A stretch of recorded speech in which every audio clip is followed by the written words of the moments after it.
first. We lived in a little house up here on the hill. It's 5 in the road. And he got a job down at Freeport.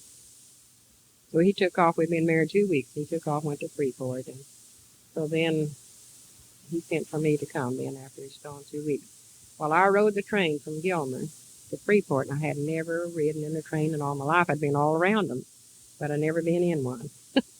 So I met a girl in there that she had just got married, and her husband was off somewhere, and she was going to her husband. So we got on the train. We rode down, got down here to, now they call it Palestine or Palestine, which is it? But anyhow, we got down there and had to change trains. Well, we got in the depot and walked in there, and I looked down, and I saw bugs about this long running all over the floor, and I was scared to death, and we jumped up on the seat, this girl and I, with our suitcases, and we asked people what in the world those bugs were, and they said it's cockroaches. We never heard of a cockroach. But then we went on then down to Freeport, and we were down there probably doing that winter, and we came back in the spring or sometime. We built this little house, and we just lived in it a short time, went back to Freeport, and we lived down there a while, and his brother came down and decided he wanted somebody to move back to Oklahoma. So we got our things all together, and we moved back to Oklahoma. We moved to Oklahoma. When do you want me to stop? And as we made our minds up, or that's what we said when we were kids, he was going to take me to Oklahoma, so that's where we went. And we were in Oklahoma and Kansas and back and forth in Oklahoma. For 54 years, we were away. He was in grocery business, and so that kept us busy in grocery business. And that's where we raised our family after we left here. And, there's so many things happened throughout the years that I was in a real bad car accident and almost got killed in 1958. And in 1959, that's when we went to the temple. And I never used a crutch. I had both legs broken. And my arm was broken, and of course I was in cast to my knees on both legs, and then a cast on my arm, and I had 53 stitches cut in my face. And they didn't think I was going to live through that, but I did. And then in 1959, we decided we'd go to the temple, and we went and got that done. Of course, in the meantime, all the time we were gone, we never were very close to church where we could attend church. It wasn't close by. So we had to just have our church in our home, and that's the way we taught our children and had them all baptized. And then,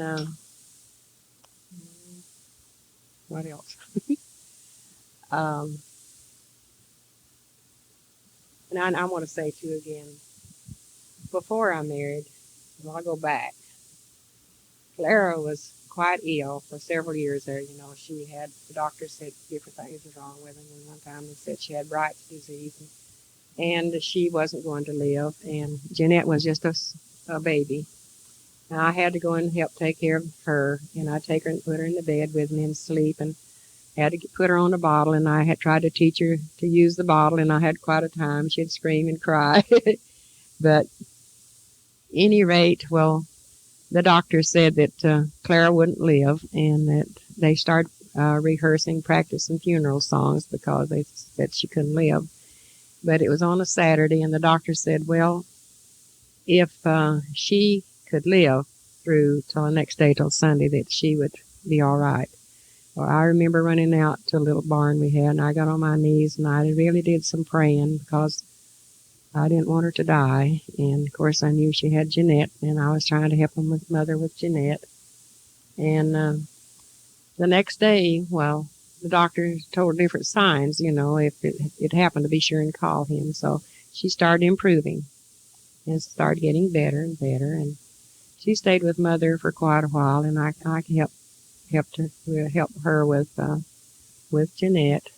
Then after we got married, then Jeanette was probably about a year old, or maybe a little more, I don't remember. But I took Jeanette on dates everywhere we'd go with us, and I'd dress her up cute and take her along. And I kept her some then at my home after we built a little house over here, till Clara got where she was able to, her mother, to help take care of her. And Oh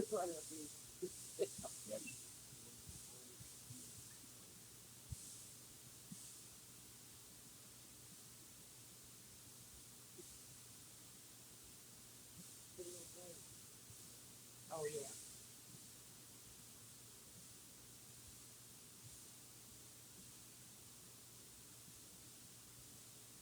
Never did bother. Stand up there and look straight up.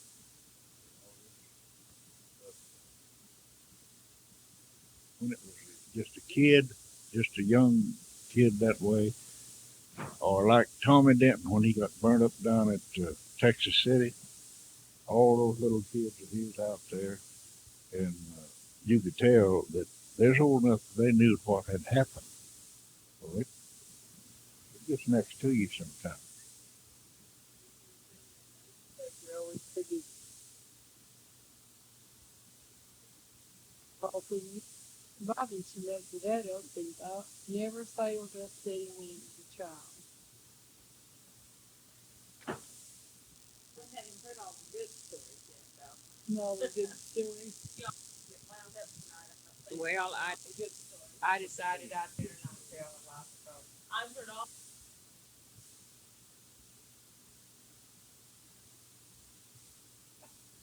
But anyhow, it wasn't anything bad. But it's kind of funny. It's funny things.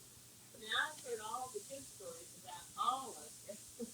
Of how nice you were when you were little kids and all that. That little house barn built right up there. When they were the Prince, they called him Fish Eye. Fish Eye Prince. He was Smith. He was a vocational agriculture teacher up here at the school building. Well, that brother of mine, Aubrey, he's dead now. And Mose Whitehead went up there one night in February. It was cold, I'm telling you. They knocked on the door and he says, "Who's there?" Aubrey said, "This is Brother Paul Wade and Joe Lindsay, ward teaching." He opened that door and they just covered him. Each one of them had a big bucket of water and they just covered him right there, that water. And run, and Aubrey, he'd get tickled and he couldn't do that. He just had to sit down there. But oh, that as far as there's a lot of things that went on, nothing that you could say was bad. Just now one night me and Richard and Ben, we were sitting out, right from where Sister Moss lived. We were sitting east of that. Ben, he was picking the guitar and we was singing there. Richard, I didn't notice him leaving, but directly, bang! Here come that shotgun down through there, and they cleared us out. He'd throw Alexander lived up there, and he'd throw the rock up there and hit her house, and she fired that shotgun down through there, and we left.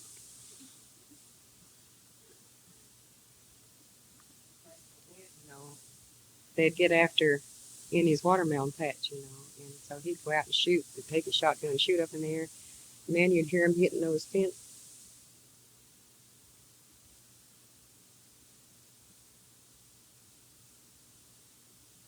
times like that. And just go back a lot of little things that we did. It was kind of mischievous, things like that. But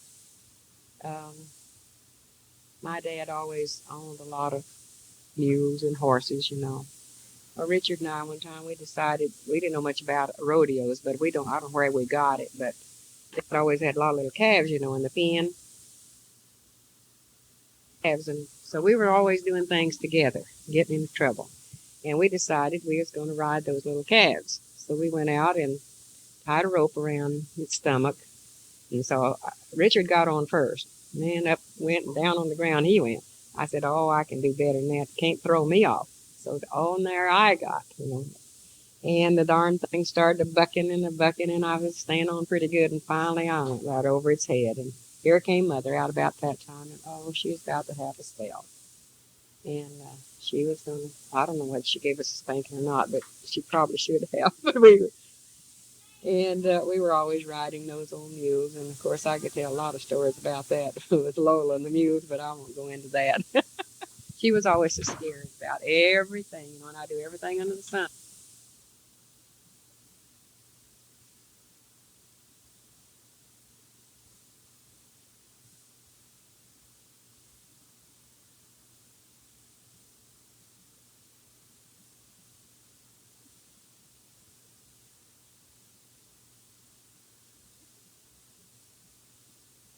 Now, just yell out for the but there, will it lead them up there and stand in the corner?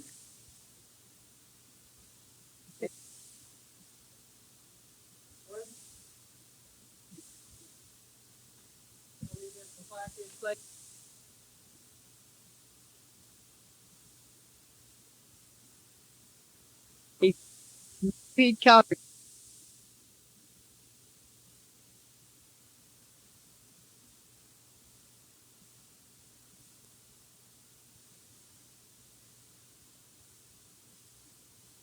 neighbors that I was talking about live close by us, and they never did go to church, and they drank coffee all the time. Of course, I didn't know anything about coffee, but I just knew my folks didn't drink that stuff. So I went over there one morning, and they was having breakfast, and of course they make these big biscuits, crusty biscuits, and they was all the kids was drinking coffee, and they'd stick that biscuit.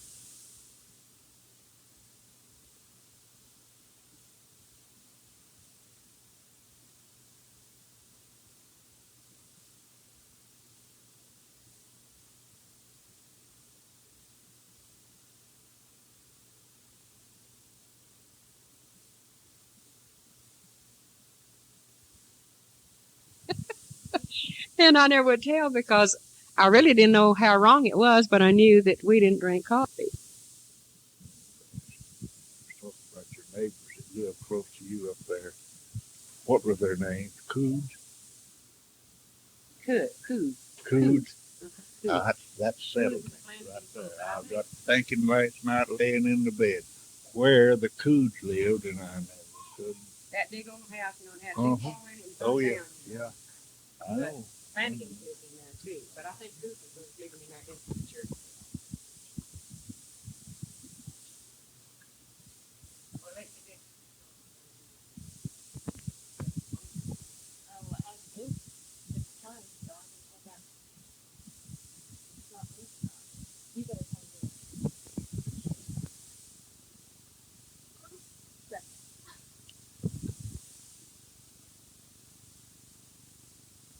Tell it all the others had told. Just keep on talking. Tell what you want. And I was growing up. Well, I was going to tell a few things about uh, that Grandma Dixon, and then when Grandpa Dixon joined in '99 in Mississippi, and Grandma Dixon wouldn't join because she heard that the Mormon men had more than one wife, and so she wasn't going to have any part of the polygamy. So she didn't join the church until she came to Kelsey, and she joined in August of 1903 after they came here in January 1903. And I used to go to the cemetery with her when I was a little girl, and she's always hoeing off the lots, where Grandpa Dixon was buried. He died in 1921, and I was born in 1926, so I never did know him.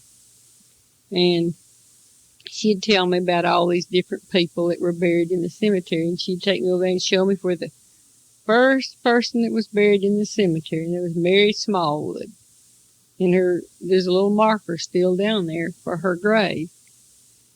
And Grandpa Dixon was the branch clerk in Kelsey from 1907 to 1910. And in this book I've got here, I copied this information from an old record that was thrown outside of the Kelsey church up there when it was remodeled. It says, on December the 29th, 1901, a branch of the Church of Jesus Christ of Latter-day Saints was organized at the LDS Church, Upshur County, Texas, by President Joseph A. Stewart, Jr. and George W. Hammond, with the following named officers: Brother William C. Harless, President; Brother James C. Puckett, First Counselor; Brother Alonzo Cantrell, Clerk; and Brother Lee Edgar, Janitor. And then they organized the MIA and Sunday school and all these other offices I've got a record of it, and I've got a record of all the people that lived here from 1902 to 1916. I've got their names taken off the tithing record that were in Kelsey at that time. They were the 8th family that moved here, she said. And my grandchildren are the 5th generation that have lived in Kelsey continuously since that time, except maybe for a few months at a time since my grandparents came here. And I was born here, and of course my children were all born in Gilmer at the Raglan Clinic. And a long time ago when I was born, all the children were born at home. And I was born over the house where they said that belonged to Tom Perry and Viola Perry. And yeah, well, most of the children, I remember about the time Kay Dixon was born, Laurie and Ben's oldest one. That's about the time the women started going to the hospital to have their babies, along about that time. Yeah, I remember when Bonnie was born. I remember going to your house to see her when she was just a new baby.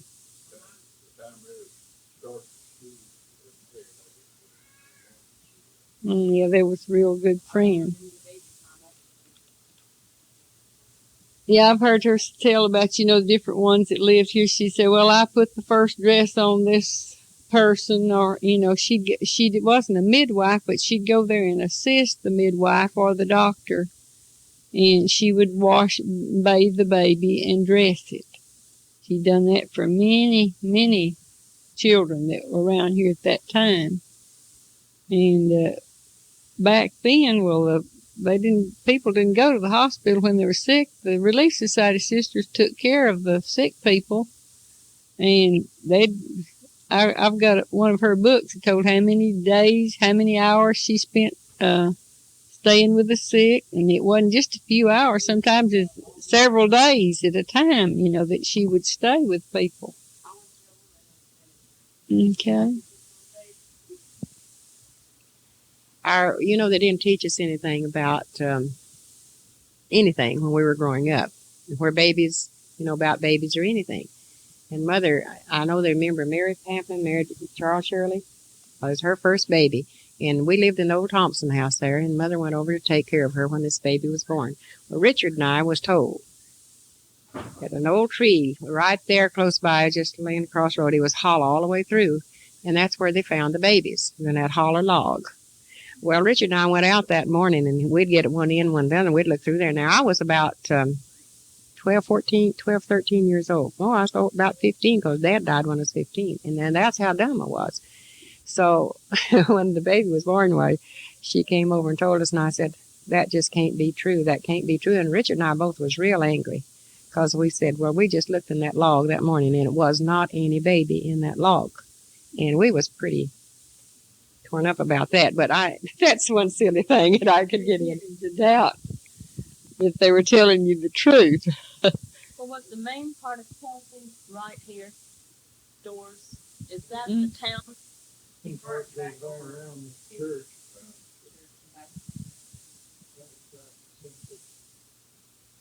Hard for me to imagine there were ever. I've got a interview somewhere that I made with Brother Shirley, and he told me several things about Kelsey, and I tried to find it tonight, but I couldn't find which notebook it was in. Find the places where all the houses were.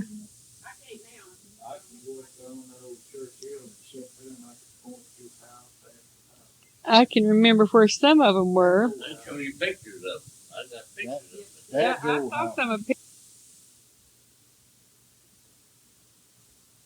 Well, down long in there, but now I can't go find places where we used to live. It's grown up there, and I'll declare we never had any. They tore the houses down, the Thompson house, In the house over there where the Where school? you live right there by Marshall, right where your house was. Marshall Ballard's house is sitting out there. Well, it don't look the same. There's trees all growing up, and the roads is all.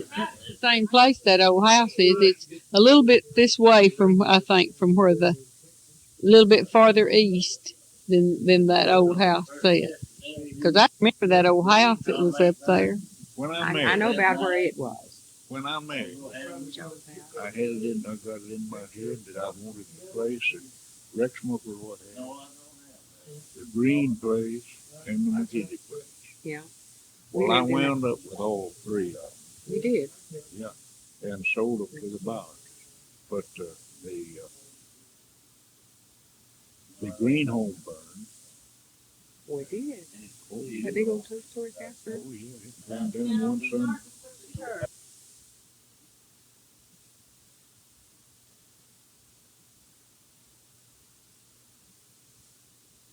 That way. All up that way. All That's over. where that's where I spent most of my time. Just as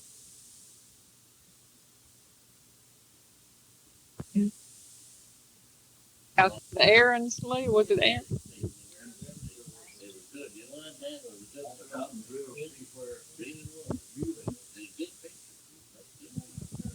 Thompson house.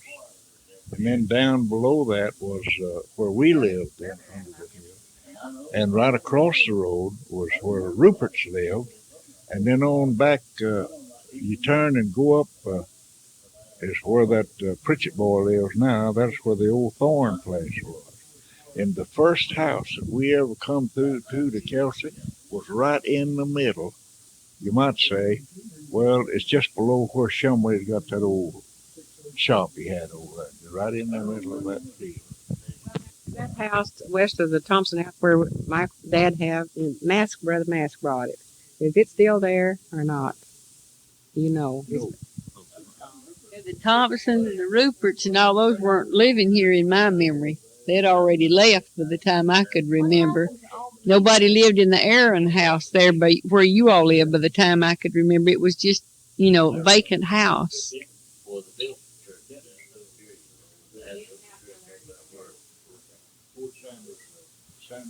Sanders lived up there, see. And Roy Sanders is the only one. Of course, back them days, Roy's a good fella, and I like him. That's Roy Sanders, his dad. He's one that done a lot of that mob talking and stuff. I never heard anything about this mob or anything until they was telling it tonight. I've heard that off and on through the years. Were you living? You had to be living. Mm-mm. Yeah, she had to have been living here, but Oh, it's after you, it's after I come here. Well, you had two brothers that was living, I imagine, could tell you that they was right in there. They was out watching. I just don't remember it, I guess. I thought I remembered everything, but I didn't. Well, do you Talking all about have, an old brother. do you have a lot of pictures? Sweetheart. They run the box up on, so in there from the early houses and how the place looked, Kelsey and everything. Both made of them. I had them at the house, but I thought of it. I could brought them over here because she sent them down from Erlene to see which ones she wanted. Did you have some more stories about the book or something? Well, other than that, you want me to tell about what where I went to school at the church school here in Kelsey. I started in the fall of 1933 and finished elementary school at Kelsey, and I had missionaries for my teachers. And then I started high school in Gilmer, and our school consolidated with Gilmer. They didn't have high school in Kelsey anymore, starting with the year that I started the high school. And I played in the band that was organized here by J. Robertson for about 2 or 3 years, and then I played in the high school band when I was in Gilmer and played the trumpet. And I've lived here most all of my life, and soon be 59 this October. So I don't. And my oldest daughter lives here and her family, and my other children don't live here, but they're continuing the record of the family living here in Kelsey.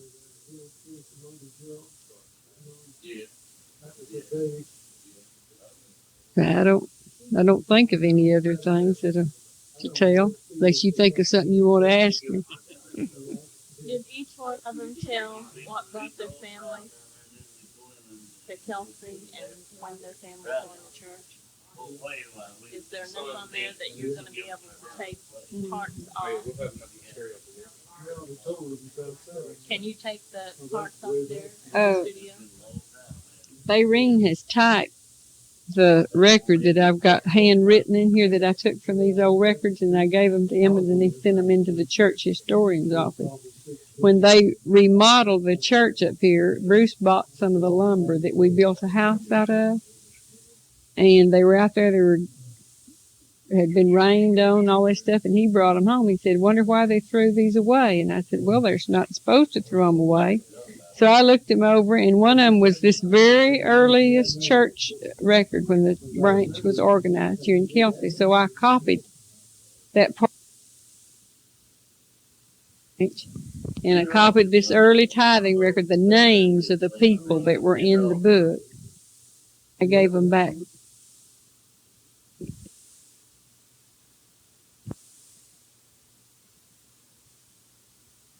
Historians.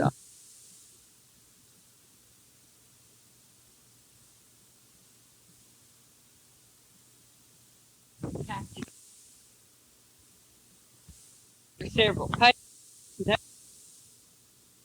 Then where she typed it. I don't remember. Maybe page.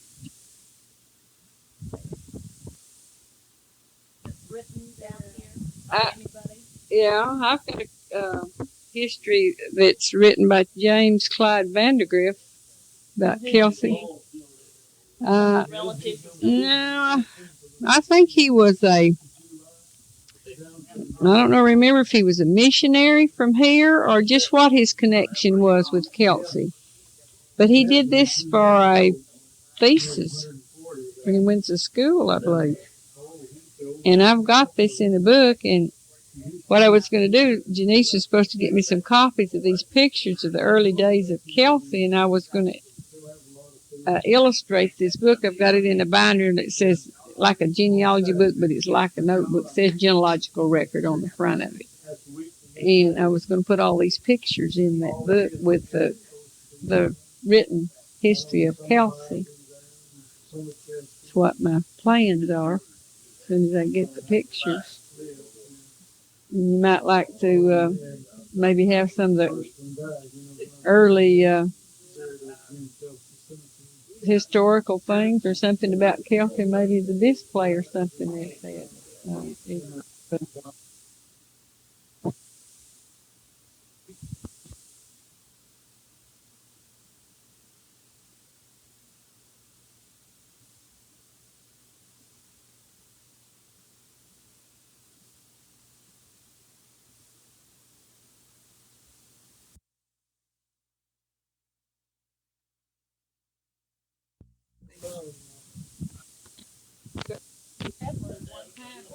Excuse me. No, we can tell some more stories. Anybody want to tell some more stories? Yeah.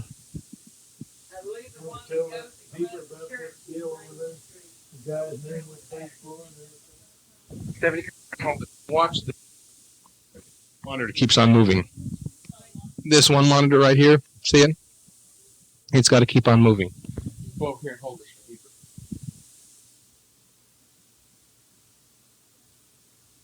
Right up in the top, honey.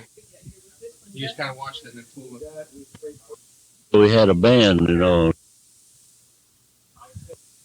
that.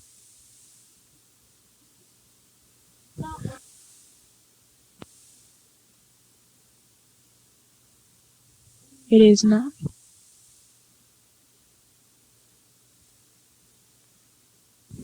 Sorry. Stay over here. Go ahead. playing for that little dance. Talking to the cafe. I said a dance is a cafe. Bond and JC and Heber Jones and Leo Case. We play down there and draw a crowd, and then after the crowd leave, we'd go in and eat our dinner. We'd get our dinner free, and that's all we got for playing for the.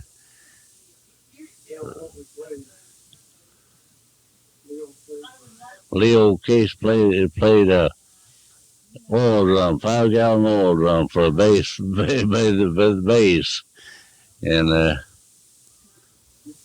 I played the mandolin, and Byron played the guitar, and JC played the violin.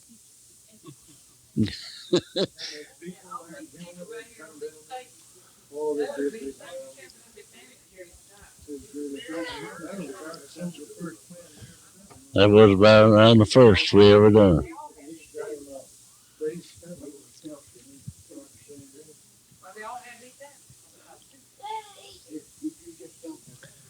Byron, tell some more of those stories. Is that a word? Yeah. If it didn't go on the Let me hold it for you then. where is it at? It's right here. I'm holding it. Well, I was going to tell something about after we left Kelsey a little bit. I didn't a while ago. After we left Kelsey and we went to Oklahoma. We went to Enid, Oklahoma, and there, I worked for Pillsbury Flour Mill for 2 or 3 years, and then I started working for a Schuler Fruit Company. It was groceries and fresh vegetables and fruit, and I worked at that quite a while. And then I became salesman. I was salesman for 17 years. And then we lived there at Alva the 17 years, and then we moved to Hartner, and I bought a locker plant, and we killed and processed meat both there. And then a couple of years I bought a grocery store, and we run the grocery store and the locker plant both. And we was there for quite a long while. Then we started going to church at Pratt, Kansas. That was the first church that we'd had the opportunity to go to, so we went up there and we met up there till I sold out to one of the boys, and then I moved to Waukeeta, and we went to church over there to Blackwell. That's where Bill was a missionary. That's where he met Sue.